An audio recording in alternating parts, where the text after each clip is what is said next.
Question 23. Another local question.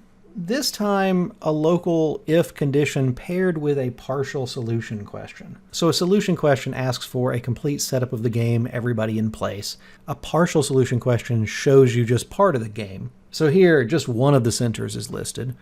And weirdly, they don't even tell us which one, just one of them. But still, because it's a local question, we're going to start out by building a sketch with the new condition in place. So the new condition here is if center 1 is the only one that does wood. As we learned in the setup and in question 22, if center 1 is going to do something by itself, it'll have to be in a third space that 2 doesn't share. Now, according to rule 1, if you do wood, you have to do newsprint. So center 1 will do newsprint, and so will center 2, because we only have shared spaces left. We don't have room for center 1 to go solo anymore. We also know that center 3 is going to have to do plastic because the only spaces we have left in center 1 and 2 are shared. And since center 3 is doing plastic, somebody has to do glass.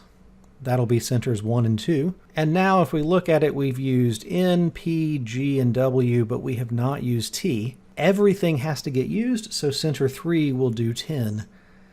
Center 3 could do an extra newsprint if it wanted, but we don't know for sure that it does, so don't write that in. Just leave it at P and T, and then go look at the answer choices.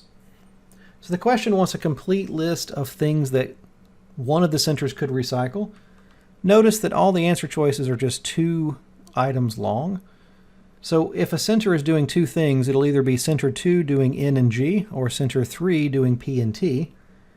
P and T is answer choice A. So that's the one that we know could work. We're going to pick that and move on.